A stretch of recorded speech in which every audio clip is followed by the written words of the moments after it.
अगले साल होने वाले लोकसभा चुनाव के महामुकाबले का मंच तैयार हो चुका है। एक तरफ बीजेपी के नेतृत्व वाला एनडीए है जो लगातार तीसरी बार केंद्र में सरकार बनाकर पंडित नेहरू की बराबरी करने की कोशिश में है। वहीं 2014 के बाद से ही सत्ता से बाहर कांग्रेस इस बार वापसी के लिए पूरा जोर लगा रही है। इसके लिए पार्टी ने 25 अन्य दलों के साथ मिलकर Indian national developmental inclusive alliance यानी इंडिया नाम बनाया है। लेकिन इसके लिए कांग्रेस को अपने कोर वोट को फिर से हासिल करना होगा, जिसमें बीजेपी ने सबसे बड़ी सेंध लगाई है। इस बार के चुनाव में भी रिजर्व सीटों पर दिलचस्प लड़ाई की उम्मीद है। सपा ने 35 लोकसभा सीटों पर कैंडिडेट फाइनल कर लिए हैं। अगस्त के आखिर तक अखिलेश यादव इन नामों का ऐलान कर सकते हैं। कैंडिडेट सिलेक्शन के लिए अखिलेश यादव पूर्वांचल से लेकर पश्चिम के जिलों में दौरे कर रहे हैं। इन सीटों की फहरिस्त में कन्नौज, मैनपुरी, आजमगढ़, बदायूं, फिरोजाबाद जैसी सीटों पर पार्टी के चेहरे तय हो चुके हैं। सिर्फ ऐलान होना है। सपा के सोर्स कहते हैं कि अखिलेश खुद ही टिकट जल्द फाइनल करना चाहते हैं।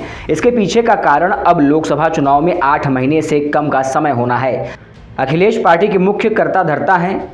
चुनाव के दौरान समय देना मुश्किल होगा। परिवार की टिकट वो खुद ही फाइनल कर रहे हैं। लोकसभा सीट प्रभारी घोषित होने के साथ ही जाति, क्षेत्र और जिताऊ उम्मीदवार की तलाश हो रही है। ये तो तय है कि लोकसभा की मैनपुरी, कन्नौज, आजमगढ़ और फिरोजाबाद सीट मुलायम परिवार के बीच ही रहेंगी। ऐसे में बदायूं सीट को लेकर अभी तक स्थिति स्पष्ट नहीं है। बदायूं से धर्मेंद्र यादव सांसद रह चुके हैं, पर वर्तमान में यहां से सपा के फायर ब्रांड नेता स्वामी प्रसाद मौर्य की बेटी संघमित्रा सांसद हैं। संघमित्रा भाजपा के टिकट पर जीती थी। इसके अतिरिक्त एक पूर्व क्रिकेटर को भी सपा इस बार पूर्वांचल से लोकसभा का टिकट दे सकती है, जबकि प्रयागराज की सीट पर पार्टी से जुड़ी फिल्म जगत के जाने माने चेहरे को उतारने की तैयारी में है। आपको बता दें, सपा संस्थापक मुलायम सिंह यादव के निधन के बाद अखिलेश यादव को परिवार के गढ़ कहे जाने वाली सीट मैनपुरी को जीतने पर पूरा फोकस रहेगा। साथ ही डिंपल यादव की सीट आम चुनाव में जीतने के लिए पूरी ताकत लगानी पड़ेगी, क्योंकि बीजेपी उपचुनाव में ही उम्मीदवार उतारकर सीट हथियाने का पूरा प्रयास करेगी। का पूरा प्रयास किया था। 2024 के मिशन में जुटी बीजेपी 80 लोकसभा सीटें जीतने का दावा कर रही है।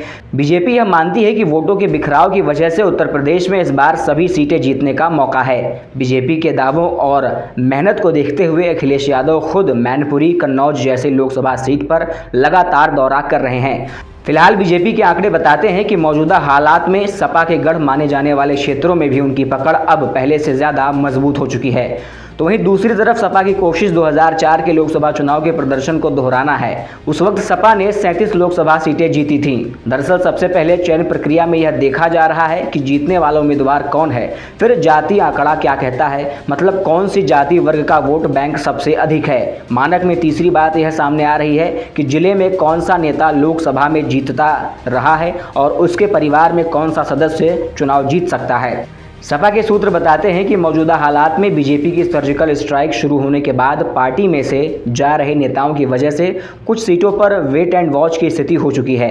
अखिलेश खुद पार्टी के नेताओं के साथ संवाद बनाकर चल रहे हैं।